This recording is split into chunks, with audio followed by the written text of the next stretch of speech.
दोस्तों, अगर किसी महिला को शारीरिक सुख पूरा करने की चाह जाग उठती है, जब उसकी इच्छा करने लगती है, तो अपनी शारीरिक सुख को पूरा करने के लिए किसी भी हद तक जा सकती है। और इसी इच्छा, इसी चाह को पूरा करते करते वो महिला को किसी एक ना एक दिन उसकी जिंदगी तबाह हो जाती है, और साथ में उसके साथ साथ उसके परिवार के लोगों की जिंदगी भी तहस नहस हो जाती है। आज की सच्ची घटना में कुछ ऐसा ही होता है। एक 45 साल की महिला होती है, उसे अपने शारीरिक संबंध जो शारीरिक सुख होता है, उसकी चाह को पूरा करते करते एक बहुत ही बड़ी घटना का शिकार हो जाती है। और जब इसकी सच्चाई खुलकर लोगों के सामने आती है, तो लोग भी हैरान हो जाते हैं, परेशान हो जाते हैं। तो चलिए दोस्तों, ज्यादा देर नहीं करते हैं, आखिर इस घटना में क्या होता है, घटना कहाँ की है, इसकी पूरी जानकारी मैं आपको विस्तार से बताती हूँ। अगर आप लोग मेरी वीडियो पर क्लिक कर लिए हैं, तो आप लोग भी जानने की कोशिश करेंगे, तो वीडियो में लास्ट तक बने रहिएगा कि आखिर इस घटना में होता क्या है। दोस्तों नमस्कार, आदाब। मैं हूँ ज्योति कुशवाहा और आपका ज्योति भैंस चैनल में स्वागत है। उम्मीद करती हूँ कि ज्योति भैंस की जो फैमिली होगी अच्छी होगी और अपना ख्याल रख रही होगी। दोस्तों, वीडियो में आगे बढ़ने से पहले आप लोगों से मेरी यही रिक्वेस्ट है, अगर आप लोग को मेरी ये वीडियो पसंद आएगी तो प्लीज मेरी वीडियो को एक लाइक जरूर करिएगा, क्योंकि आपका एक लाइक से ना ही आपका पैसा लगता है और ना ही ज्यादा समय लगता है, लेकिन हमको हमारा हौसला बढ़ता है और हमको अच्छा लगता है कि मैं आप लोग के बीच में ऐसे जो क्राइम की सच्ची घटना, इस घटना से ला सकूं और आपका मनोरंजन कर सकूं। अगर आप लोग मेरे चैनल पर पहली बार आए हैं तो प्लीज मेरे चैनल को भी सब्सक्राइब जरूर करिएगा, क्योंकि हमारे चैनल आपको कभी निराश नहीं होने देगा और इस चैनल पर जो क्राइम की सच्ची घटना है डेली आती रहेगी। तो चलिए ज्यादा देर नहीं करते हैं, घटना की तरफ बढ़ते हैं। आज की जो सच्ची घटना है, ये घटना उत्तर प्रदेश के बदायूं जिले से निकलकर सामने आ रही है और बदायूं में ही एक आलापुरा थाना क्षेत्र पड़ता है, जहां पर एक हयात नगर है। और हयात नगर में ही 11 जनवरी 2025 की सुबह सुबह एक चरपाई पर, जो कि घर के बाहर एक जमीन होता है, खाली प्लॉट होता है, वहां पर एक चरपाई पर एक दादी और एक पोती की डेड बॉडी बहुत ही बुरी तरीके से पड़ी हुई थी, यानी कि लहलुहान पड़ी हुई थी। उस डेड बॉडी के, उस परिवार के जो सदस्य होते हैं, उस डेड बॉडी के सामने बैठकर रो रहे थे, चीख चिल्ला रहे थे। उसके चीखने चिल्लाने की जो आवाज होती है आसपास के लोगों को जाता है, तो जब लोग वहां पर जाते हैं तो उस दोनों की डेड बॉडी को देखकर हैरान हो जाते हैं, क्योंकि उनकी जो डेड बॉडी होती है लहलुहान अवस्था में होती है। सबके मन में यही सवाल उठने लगते हैं कि दादी को तो किसी से कोई दुश्मनी हो गई थी, इसकी हत्या कर दी गई, लेकिन जो 3 साल की पोती है, इससे किसी की क्या दुश्मनी हो सकती है जो कि इसको भी हत्या कर दी गई है। परिवार के लोगों को इतनी हालत ठीक नहीं थी कि वो इसके लिए आगे कुछ बढ़ सके। उसी पड़ोसी में जो भीड़ इकट्ठा हुई होती है, उसी में से एक आदमी पुलिस को कॉल कर देता है। पुलिस जब इस घटना के बारे में सुनती है तो वहां पर मौजूद होती है। इसके बाद उस डेड बॉडी को पुलिस अपने कब्जे में लेती है और पोस्टमार्टम के लिए भेज दी जाती है। अब पुलिस इस केस का खुलासा करने के लिए, इसकी सच्चाई तक जाने के लिए आसपास के लोगों से पूछताछ करने लगती है। लेकिन दोस्तों, पुलिस के सामने सबसे बड़ा सवाल वो यह होता है कि आखिर इन दोनों की हत्या किसने की। दादी तो दादी थी, उसकी किसी से दुश्मनी हो सकती थी, लेकिन 3 साल की जो बच्ची है, जो पोती है, इसको किसने मारा। सभी के मन में ही सवाल उठ रहे थे। पुलिस के सामने ऐसा कुछ क्लू नहीं मिलता है। सभी से पूछताछ करता है, आसपास के लोगों से भी पूछताछ करता है, परिवार के लोगों से भी पूछताछ करता है, लेकिन कुछ भी ऐसा क्लू नहीं मिलता है जो कि इसकी सच्चाई तक जा सके। अब पुलिस यह सोचने लगती है कि शायद ये किसी जमीनी विवाद का लफड़ा हुआ, चाहे किसी परिवार की रंजिश है, यानी किसी से दुश्मनी है, या कुछ और वजह हो सकती है। लेकिन कहीं से कुछ भी क्लू नहीं मिलता है।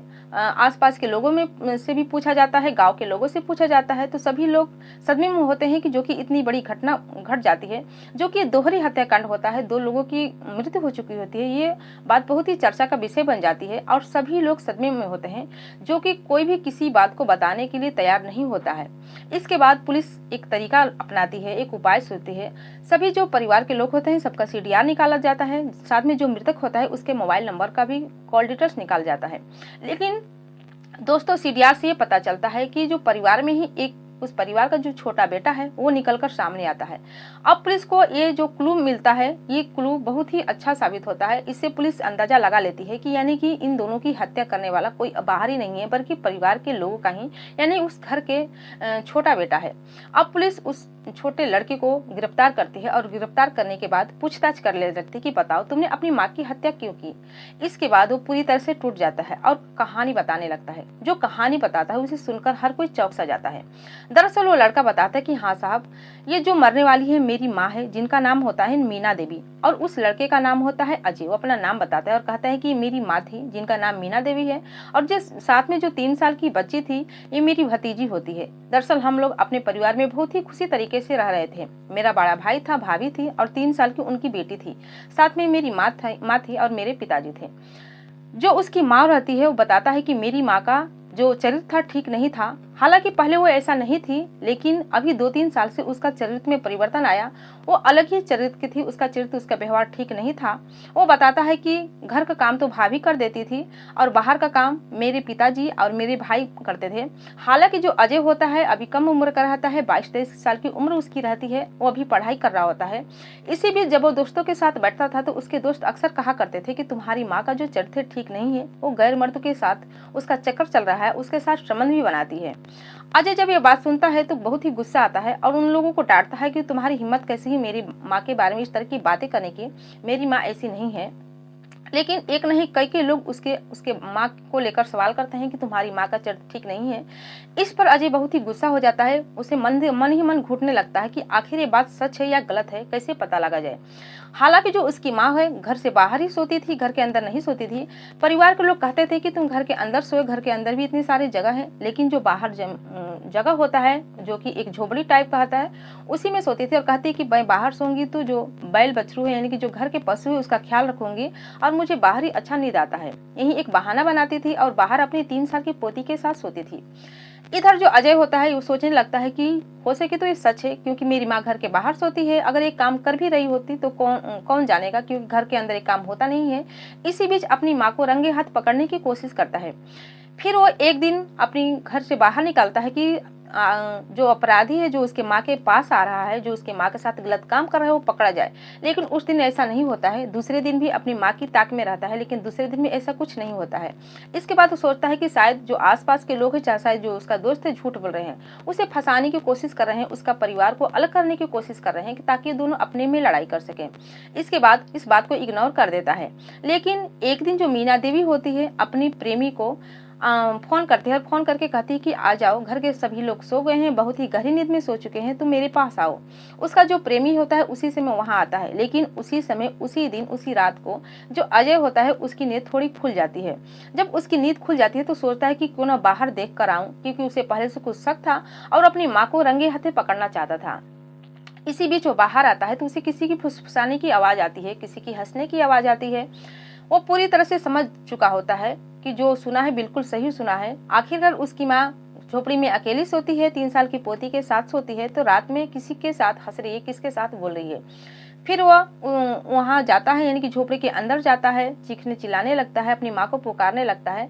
जब इन दोनों को पता चलता है कि उसका बेटा आ चुका है, तो जो उसका प्रेमी होता है, मीना देवी का जो प्रेमी होता है, वो अपना कपड़े को ठीक करता है और तुरंत वहां से निकल जाता है। हालांकि अंधेरा होता है, अंधेरे की वजह से अजय नहीं देख पाता है कि कौन लड़का है। इसके बाद जो अजय होता है, जब उसकी नजर अपने माँ के ऊपर पड़ती है, तो जिस अवस्था में रहती है, आधे कपड़े में रहती है, उस देखकर अजय को समझते देर नहीं लगती कि उसकी माँ उस रात यानी कि अपने प्रेमी के साथ क्या कर रही थी। इसके बाद वो अपनी माँ को डांटते फटकारने लगता है और यह पूछने लगता है कि तुम बताओ आदमी कौन था, लेकिन उसकी जो माँ होती है बताने को तैयार नहीं होती है। जब ये अजय अपनी माँ को डांटने फटकारने लगता है और कहने लगता है कि तुम्हें शर्म नहीं आ रही है, तुम ऐसी सब इतनी उम्र में ये सब चीजें कर रही हो, मैं तुम्हारा बेटा जवान हो चुका है, तुम्हारी बहू भी आ चुकी है और इसके बावजूद भी तुम इस तरह के काम कर रही हो। इधर जो उसकी माँ होती है अपने बेटे को भी उल्टा डांटने लगती है और कहती है कि मैं जो कर रही हूँ करने दो, नहीं तो इसका अंजाम बहुत ही बुरा होगा, तुम कौन होते मुझे रोकने वाले। अब अजय को यह बात अच्छी नहीं लगती है इसकी, जैसे कि उसकी माँ गलती कर दी थी और उसके बाद ऊपर से डांटने लगती है। वो बहुत ही गुस्सा हो जाता है इधर, और वहीं पे एक लाठी पड़ा होता है, उस लाठी पर से कई बार अपने माँ के ऊपर वार कर देता है और उसी समय गलती से एक लाठी उसकी भतीजी के ऊपर लग जाती है, जो कि कम उम्र की होती है, 3 साल की होती है, और उस लाठी से उसकी मौत भी हो जाती है। जब अजय को लगता है इधर जो उसकी जो माँ होती है मीना देवी को, उसको कई बार वार करता है वहां, और वार करने के बाद जो मीना देवी होती है उसकी भी मौत हो जाती है। जब अजय को लगता है कि उसकी माँ तो मर ही चुकी है, लेकिन जो निर्दोष थी, जो बची थी, वो भी मर चुकी है, इससे बहुत ही ज्यादा परेशान हो जाता है, घबरा जाता है। इसके बाद लाठी को वहीं पर छोड़ देता है और घर के अंदर जाकर सो जाता है। ऐसे सो जाता है नॉर्मल तरीके से, जैसे कुछ हुआ ही नहीं।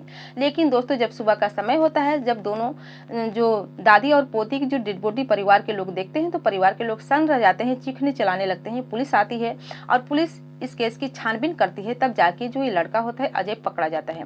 जब अजय अपनी पूरी कहानी पुलिस को बताता है तो पुलिस भी सुनकर दंग रह जाती है। इसके बाद दोस्तों बाद में पुलिस को भी पता चलता है गाँव वालों की वजह से जरिए कि जो ये महिला थी, जो मीना देवी थी, उसका चरित्र ठीक नहीं था, उसी गाँव के लड़के के साथ अवैध संबंध था। साथ में जो उसकी बहन होती है, मीना देवी की बहन, वो भी बताते हैं कि उसकी बहन का भी चरित्र ठीक नहीं था, वो गलत काम करती थी। इसके बाद जो पुलिस होती है अजय को गिरफ्तार कर लेती है और जेल की सलाखों के पीछे डाल देती है। तो दोस्तों जैसे कि आप लोग इस कहानी को सुने, इस घटना को सुने, तो इतना तो समझ में आ ही गया होगा कि हमारे समाज में चाहे कोई भी किसी भी उम्र के पड़ाव में क्यों न हो, वो अपनी हवस को शांत करने के लिए किसी भी हद तक जा सकता है। अगर मीना देवी ऐसा नहीं करती, अपने जोश, अपने होश नहीं खोती, अपने आप को संभालती, अपने आप को ठीक रखती, तो ऐसी विचित्र घटना नहीं घटती जो कि नहीं होनी चाहिए था। इधर जो उसका जो बेटा था वो तो पूरा अपराध किया था, क्योंकि उसने एक नहीं दोहरी हत्याकांड किया था, उसको तो सजा मिलनी ही थी।